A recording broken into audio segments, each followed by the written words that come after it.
Hello and welcome to another workout. You'll notice I'm stood on my 2 feet and not sat down as I usually am. Now, one of the limitations with seated exercise is that it's quite hard to get a good workout for the lower body. So for those of you who are capable of standing and doing a workout stood up, this is for you, essentially. This is going to be 6 different exercises, all for the legs. And these are all things that would be challenging to do in a chair, but can be done stood up. So let's start with exercise number 1, which is going to be for our calf muscles in the back of the leg. Now, I've got a chair here, which is to hang on to for balance if needed. So I would suggest that you do the same in the interests of safety.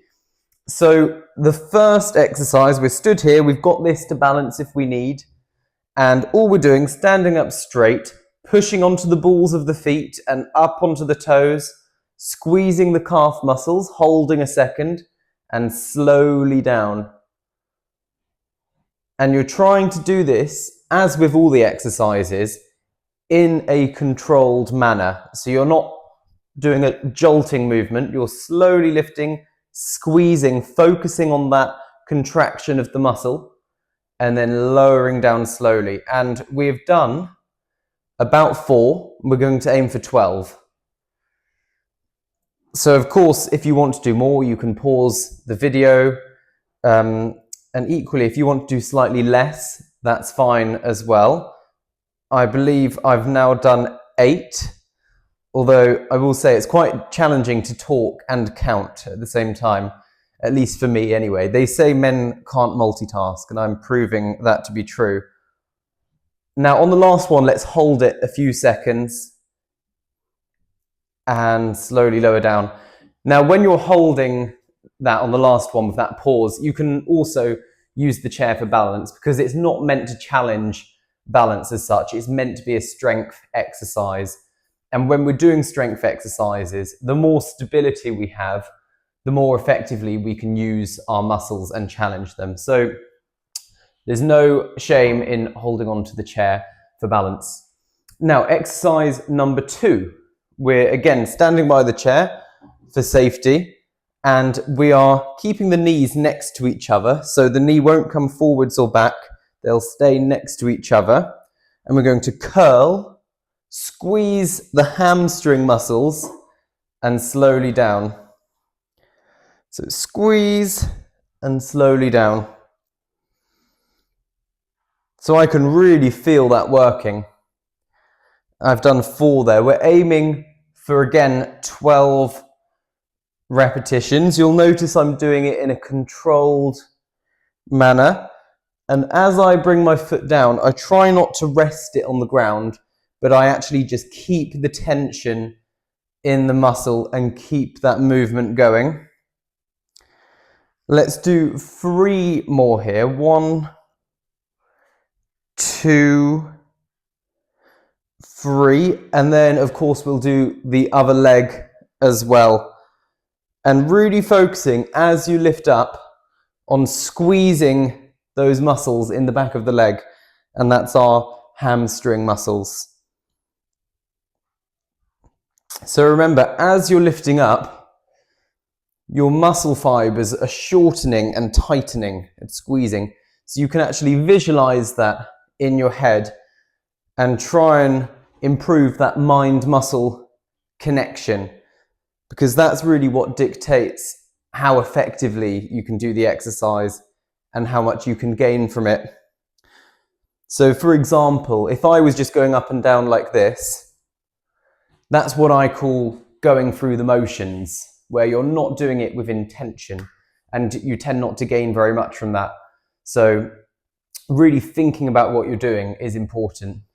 Now, exercise number 3.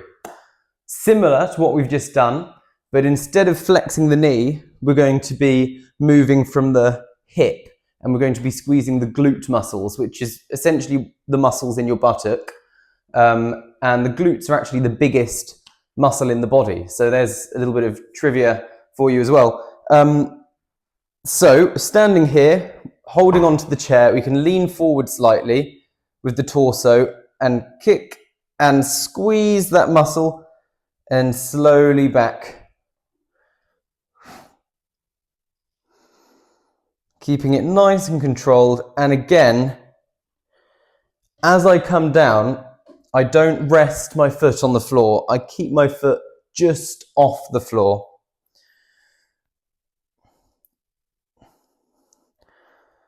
There's 6, fantastic. So we're over halfway, because we're aiming for 12 here as well, as you may have guessed.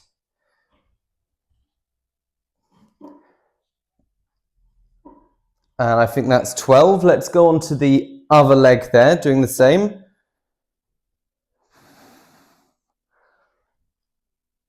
Just slow and steady, keeping that leg off the ground so that you keep tension on the muscle and you increase what we call time under tension. So if, for example, you rest your foot down between each repetition, you're only having the muscle under tension for about 2 or 3 seconds at a time, as opposed to maybe 30 seconds if you keep your foot just off the floor. Now, I've lost count, so we're going to do 2 more. Okay, brilliant. Ooh, okay, so that's a challenging one. Now, exercise number 4, very similar to what we've just done, but we're going out to the side. So that's what we call abduction of the hip.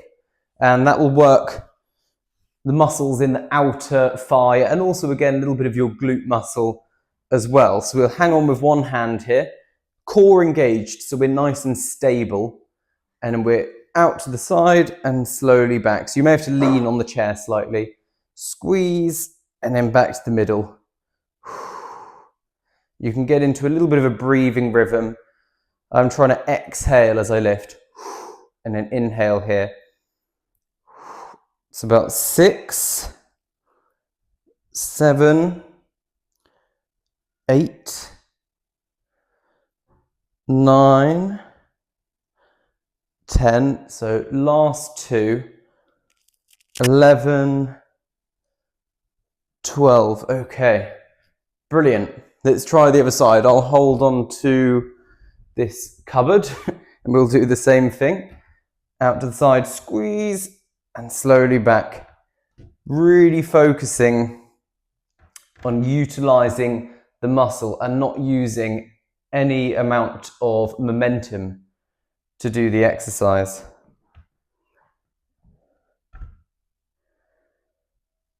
That's about halfway. You can do hand on the hip. I think that's quite a comfortable way of doing it.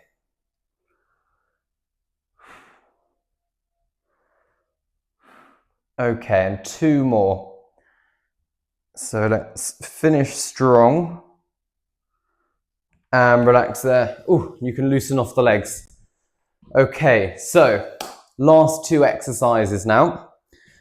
So this is number 5. Again, up tall, engaging the core. You can hold onto a chair if you need to. I won't for this one. We'll see how I cope.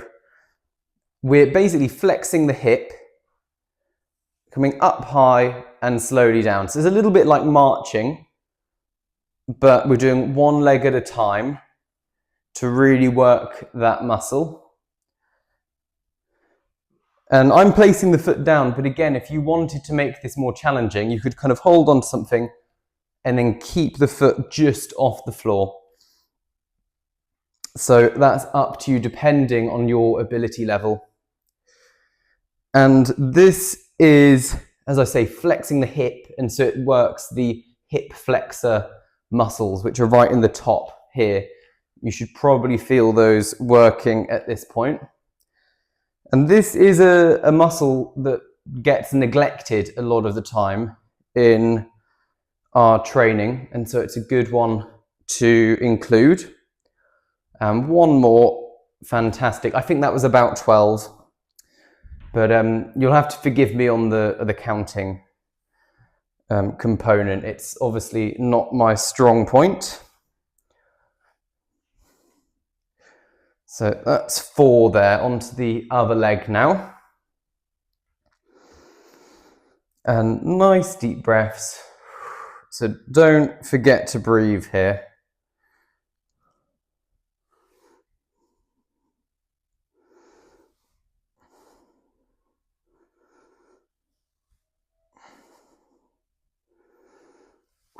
Okay, right. 2 more.